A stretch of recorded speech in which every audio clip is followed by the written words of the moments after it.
Thanks, Dan. Good afternoon, everybody, and welcome to the University of Maine.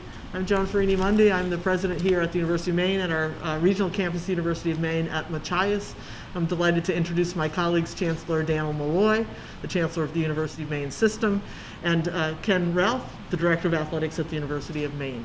So we know you're here to learn more about this phenomenal investment by the Harold Alfond Foundation, which we are just delighted to be receiving at this point, the $500 million investment in Maine, with a very significant piece of that coming to the University of Maine System, including to University of Maine Black Bear Athletics. And so I know you will have a lot of interest in the athletics piece, but I do want to say that the system-wide piece, which will really benefit our students, people in Maine, for decades, brings us resources to work on student success and retention, to work on bringing engineering and computing much more broadly across the state through the good programs that are here at UMaine and our partners at the University of Southern Maine and more, as well as dollars for the Maine Graduate and Professional Center in Portland to bring together law, public policy, business, and engineering in more integrated, more innovative programming to serve the state of Maine as we look toward the future of the Maine economy. So with that, I think I will turn to the Chancellor to see if he would like to make some comments. Sure, it's great to be with you and certainly happy to answer questions that you might have. This is an unbelievable opportunity for the University of Maine System, the University of Maine, particularly with respect to its athletic program. But this is about the future. It's about rebuilding our infrastructure, extending our footprint, investments in human capital, particularly in engineering, a state where engineers, a substantial portion of the engineers currently available to us will be retiring in the next 10 years. We understand the obligation to step up our contributions to that human capital in this state. We're also keenly interested in student success and changing the experience of our students to allow for real opportunities in their freshman year to be involved in the field of endeavor that they're studying for. That could be a research experience, it could be an internship experience. So we really are going to change the system as you know it, with major concentrations in the areas that we've highlighted in our press releases. And I want to compliment the president of this university. She's done an outstanding job in a little over 2 years that she has been here. She's a great colleague to work with. This is our largest university, our research university, and her leadership has been nothing less than astonishing. Thank you, Chancellor. Very generous, kind remarks. This is a team effort. The fact that we are here today is because we have the leadership of this Chancellor, we have the confidence of the Alfond Foundation, and we have fantastic faculty and staff across this university who have been working on so many of these areas where we have the foundation. Now we'll be able to accelerate the work and serve the people of Maine even more effectively, more quickly. And with that, I'll turn to Athletic Director Ken Ralph. Well, I had to ask the question about the masks because right now you can't see how big my smile is underneath this. It's honestly, there's been very few athletic departments that have been able to have a day like we just had today. And we're so grateful to the Harold Alfond Foundation and all their staff and board members who've really worked quite hard with us over a period of years to put this together. This gift is going to go a long way towards helping us with a number of capital projects we see as essential, not just for our varsity athletics envelope, but also for intramurals, club sports, and youth sports in the region. We really expect this to move the needle, not just with our competitiveness, but also to be an economic driver for Penobscot County, and we hope an enrollment driver here for the University of Maine. So we're going to wait and roll out the specifics of this in the near future. But for now, we're going to enjoy the gift, we're going to enjoy the day, and we're going to be excited about what this means for the University of Maine. So with that, I guess we can take some questions. Sure, please do. Well, it said in the press release that part of this is to establish Division I caliber athletic facilities. Can you guys touch on that a little bit on maybe not in specifics, but maybe generally, you know, obviously there needs to be some upgrades. Well, absolutely. There need to be some upgrades. There need to be some renovations. We need to bring these facilities to a level that is appropriate for Division I play and that will serve the people of Maine well. And I'll let Ken say more. Yeah, and I think, I mean, you've all been around these facilities for a number of years, and you know that they're really not of a standard that has been set by our peers. We feel it's really essential that we provide a high-quality, safe playing facility for our young women and young men who are participating here, and to let them use that to have a lot of pride in being a Black Bear. Not only that, but with our commitment to this community, we want to have the quality of facilities that can attract different types of events, whether it be youth sports activities or high school state championships, the kind of events that engage a number of people and bring people into this community, and potentially could attract a number of future students. Maybe not Division I Black Bears, but a number of students who may call the University of Maine home. And right now you look and say, look, you've got a soccer team that plays in the outfield of your baseball stadium. That doesn't feel like a very Division I quality of experience. So we're going to be solving that, and we're going to be building a number of facilities. Now, you need to understand that we are not looking at building these ostentatious, gaudy, FBS level facilities. What we're going to do is something that is very appropriate for Maine, very appropriate for who we are, for what we intend to be. Simple, classy, functional, but also something that we're going to be able to maintain going forward so we can have quality facilities into the future. I know you're going to announce, the master plan later, like replacing the cement, I'm sorry, the turf on the football. How do you prioritize? Give me an approximate timetable where you sit down and say, okay, we've got to start this now. I'm just assuming the football field has to take priority, but I mean, how are we going to go about putting this all together? Yeah, and I can tell you both the president and the chancellor are all over me about the football field. So I have a feeling that I've got two advocates for the football field sitting next to me. So you may see some movement there at some point. I don't think we're going to see anything substantial until at least the summer of '22. Remember, this gift comes in over time. And so we're going to be working together. The president and the chancellor and I will be working together on formulating a plan, and also with the approval of the Alfond Foundation.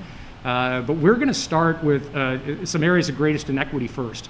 And remember, a big part of this gift is about addressing some gender equity issues we've had within the department for many years. And a lot of those equity issues are driven by facilities. So you're going to see some pretty significant effort put into ensuring we upgrade those facilities on the front half of this project. Is that, for example, a softball field that doesn't have dirt? You could make a fair assumption that is being addressed. Well, soccer, you said many times, they need their own stadium, they need their own facility. Yeah, it's very difficult on the women in that program to have. They don't have a facility they can even call their own, and quite frankly, it's embarrassing for them to be playing in that environment. And now, obviously, none of the students will know until we unveil our plan exactly what we're going to build, and we still have a number of approvals to get through. But certainly, that's a real priority for the president and myself to make sure these gender equity long-time issues are righted as part of this gift. If I can just add, if that's all right. Although these funds will be paid over a 12-year period of time, the Alfond Foundation has exhibited a willingness to work with us on financing opportunities using this commitment. So I hope that we can jumpstart these efforts relatively rapidly and finance the construction in different ways. I would also say to you that in the coming weeks, we will lay out a financial plan to raise a substantial amount of money, understanding that someone's just given us $240 million, the largest private commitment to a public institution in New England, a public educational institution in New England, the 8th largest in the country's history. We're going to go to town on that, quite frankly, and we believe that our alumni, our business community, our supporters will rally around this effort that's now been kicked off by the Alfond Foundation. Can you elaborate a bit on the academic side to all of this and what the money will be used for? Sure. So it falls into three major areas, the first of which, a very big priority for our chancellor and for the presidents across the system, is student success and retention. So the idea is that we want to do all that we can in the University of Maine system, and a lot of this work will begin in pilot form at the University of Maine and then be scaled out across the system. Want to do all that we can to connect students and engage them in serious research experience or experiential learning right away as soon as they get here.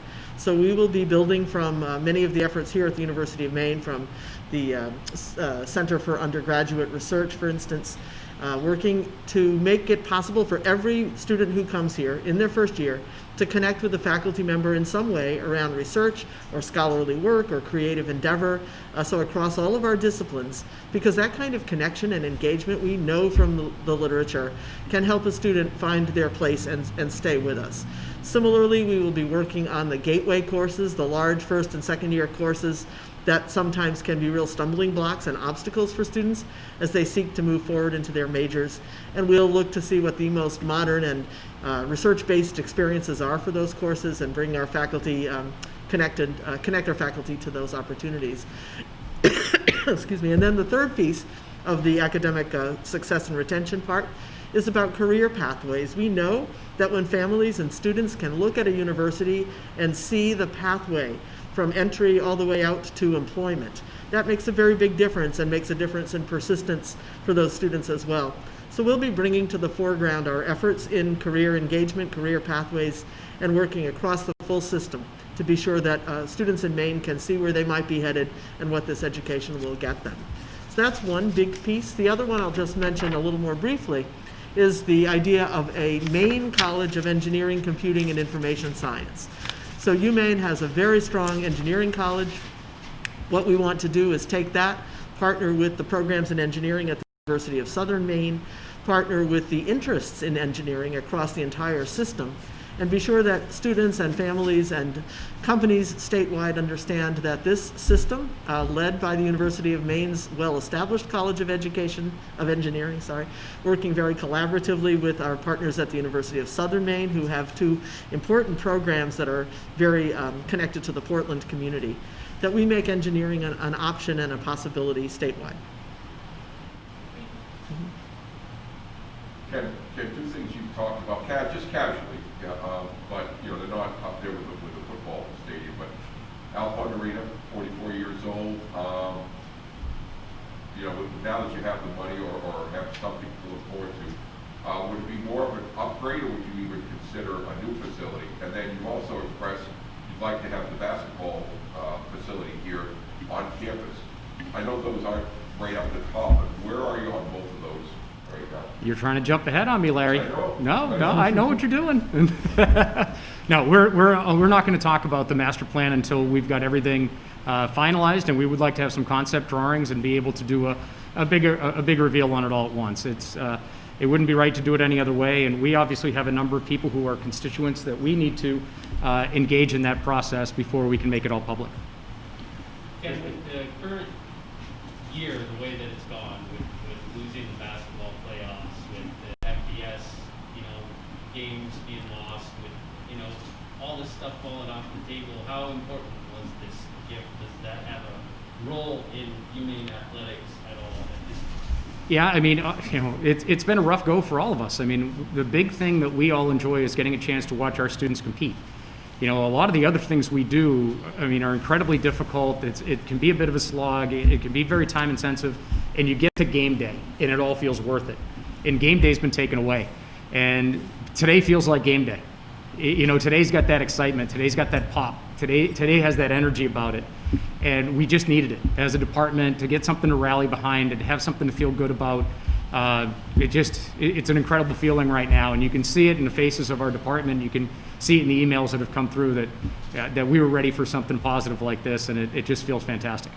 Having done something similar before at your last job, does this feel like you have that foundation as you did there to do all this building that you have to do? Yeah, I've been involved in a lot of capital projects, both at RPI and at Colorado College. So each one is different. Each one's unique. Obviously, this one will be a little different for me because it's within a state system. So some of the rules are different. Some of the procedures are different. But in terms of negotiating with contractors and suppliers and architects, I have an awful lot of experience there. And My responsibility is to make sure we deliver great value and do the best thing for our students and for this university.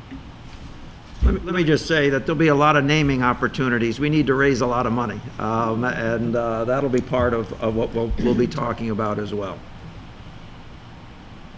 Just to clarify, you said you don't expect any construction until summer of 2022. Is that correct? And even that, that might be even a little aggressive, but, obviously we're, when I sat at this very table a couple of years ago, I asked people to dream big. Well, what can be much bigger than this? We've kind of hit it. And so I happen to work for a very forward-thinking president, and a very aggressive and forward-thinking chancellor, and I have a feeling we're going to get pushed on our timelines. And these are two people who want to see things happen, and I know they're going to hold my nose to the grindstone here and make it go.